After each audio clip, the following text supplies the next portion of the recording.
السلام الغزالات ديالي، كيف دايرين؟ لاباس عليكم؟ كنتمنى تكونوا بخير وعلى خير وانتم كتشاهدوا هذا الفيديو. الى اول مره كتشوفوا القناه ولا الفيديو ديالي ما تنساوش تشتركوا بالضغط على الزر الاحمر اسفل الفيديو وتفعلوا الجرس باش يوصلكم كل جديد كنسلو، وما تبخلوش عليا باللي لايك والتعاليق ديالكم.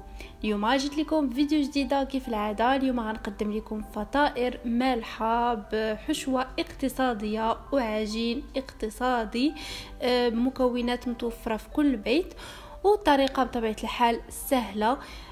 هاد الفطائر كيمكن لكم ديروهم في الكوتي بحال هكا، صراحه كيجو بنانين بزاف. بلا ما نطول عليكم خليكم دابا مع الفيديو وفرجه ممتعه. بالنسبه للمقادير اللي غادي نحتاجو، عندنا 3 ديال الكيسان ديال الدقيق. بطبيعه الحال الكيسان اللي غنعبر بهم الدقيق هما اللي غنعبر بهم الزيت والماء. وعندي نصف كأس ديال الماء دافي، عندي نصف كأس ديال زيت الزيتون، كيمكن لكم ديروا الزيت النباتي الا ما كانش متوفر عندكم. عندي معلقه كبيره ديال خميره العجن، 2 بيضات. الجوج بيضات غادي نستعمل البيضه وتقريبا والبياض تاع البيضه الاخرى، حيتاش واحد البيضه غنحيد لها الصفر غادي ندهن به الفطائر ديالي فاش نبغي نطيبهم. معلقه ديال السكر سنيده، معلقه كبيره تكون مسوحه، وعندي القليل من الملح. اول حاجه كنوضع البيضه الاولى بالكامله، والبيضه الثانيه غادي نحيد ليها، نفصل البيض عن الصفر، والصفر غنحتفظ به جانبا باش ندهن به في الاخير الفطائر ديالي، والبياض غادي نضيفه على ديك البيضه الكامله. اول حاجه غادي ناخذ العجانه، يمكن لكم تعجنوا بيديكم. غادي نديروا البيض مع الزيت، غنديروا السكر، الخميره، شويه ديال الملحه، وداك نصف كأس ديال الماء دافي. غادي نخلطوا الكل جيدا، ومن بعد غادي نبداو نضيفوا في الدقيق تدريجيا حتى يتجمع لينا العجين.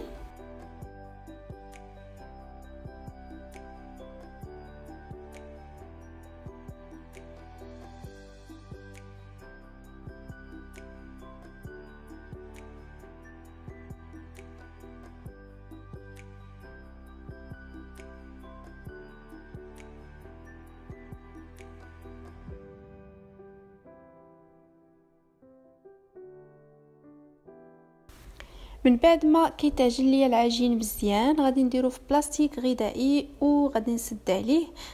غادي نغطيه بشي زيف هكا ولا منديل ديال المطبخ، وغادي نخليه لمده ديال 10 دقائق. وفي هذا الاثناء غادي ندوزو باش نوجدوا الحشوه. الحشوه بطبيعه الحال كتبقى اختياري، انا غادي نعطيكم اقتراح. في مقلاة اللي غادي نديرها كتسخن، غندير فيها شويه ديال الزيت، وغادي نضيف فيها واحد البصله وواحد الفلفله حمراء وجوج فصوص ديال الثوم. غير كتهبط ليا ديك البصله شويه مع الفلفله، وغادي نبدا نضيف التوابل. غادي نضيف شويه ديال البزار ولا الفلفل الاسود، غنضيف شويه ديال البابريكا ولا التحميره، شويه ديال الكمون، شويه ديال الملحه، وشويه ديال القزبر ومعدنوس. وغادي نضيف نصف علبه ديال لي شامبينيون ولا الفطر، بطبيعه الحال كيبقى اختياري. وحتى الاخير فاش كينضج ليا كلشي كنضيف علبه ديال الطون. بطبيعه الحال يمكن لكم ديروا الكفته على داند اللي كان متوفر عندكم. منين كتضيفوا الطون في الاخير صافي غير كتخلطوه مع دوك العناصر مزيان وكتطفيو عليه، لان الطون ما كيبغيش يطيب. من بعد ما دازت 10 دقائق على العجين فاش خليته في البلاستيك، غادي نجبدو، غتحصلوا على عجين رطب بزاف، راه كيف كيبان لكم في الفيديو. وغادي نشكل منه كويرات. غادي يخرج لي هذا العجين 12 كره يكونوا متساويه الحجم. غادي نديرهم في الطاوه اللي كندخل الفران، مفرشه ليها ورق ديال الطبخ. غادي نحطهم تماك، نحاول نخلي بيناتهم المسافه باش ما يتلاصقوش ليا منين نخليهم يخمروا. ومن بعد غادي نغطيهم بالبلاستيك الغذائي مع شي منديل هكا ديال المطبخ، وغنخليهم يخمروا حتى يتضاعف الحجم ديالهم.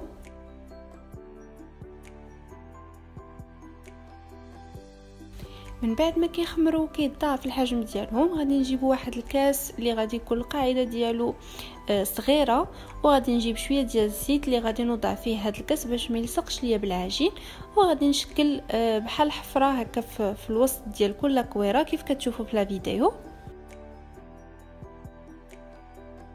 وغادي نجيب شويه ديال الجبن ولا الفرomاج، غادي نوضعه في كل حفره غير شويه، كيمكن لكم ديروا اي نوع ديال الجبن كان متوفر عندكم. ومن بعد كنبدا نعمر بالحشوه ديالي.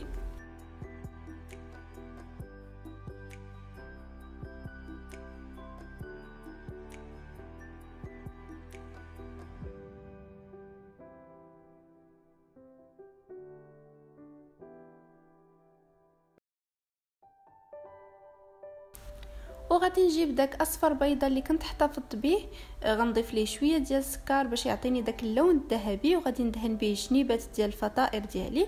كيمكن لكم ديروا عليهم شويه ديال الزنجلان ولا اي نوع كان متوفر عندكم، كيف كيمكن لكم تخليوهم هكا سامبل كيف خليتهم انا. كندخلهم يتحمروا في الفراره، كيتنفخوا مازال وكيتحمروا كيجوا رائعين. غير نخرجهم من الفران وندير عليهم شويه ديال الجبن من الفوق، ما نخليهش يطيب باش ما يتحرقش، غادي غير نخليه يسرح هكا من الفوق.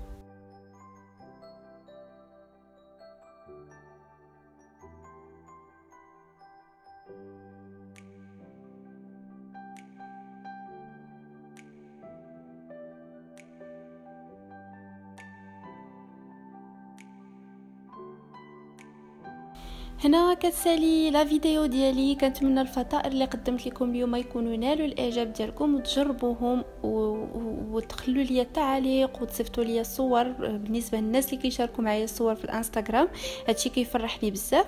ولا مازال ما عنديش في الانستغرام راه غنخلي لكم في صندوق الوصف باش هكا تدخلوا عندي الانستغرام، حيتاش كنبوبلي فيه حوايج اللي ما كنحطهمش في اليوتيوب. تسناوني في فيديو جاي ان شاء الله. ما تنساوش هذا الفيديو توصلوه لاكبر عدد ديال المشاهدات وديال اللايكات، وفي انتظار تعاليقكم. طلعوا لي فراسكم. السلام عليكم.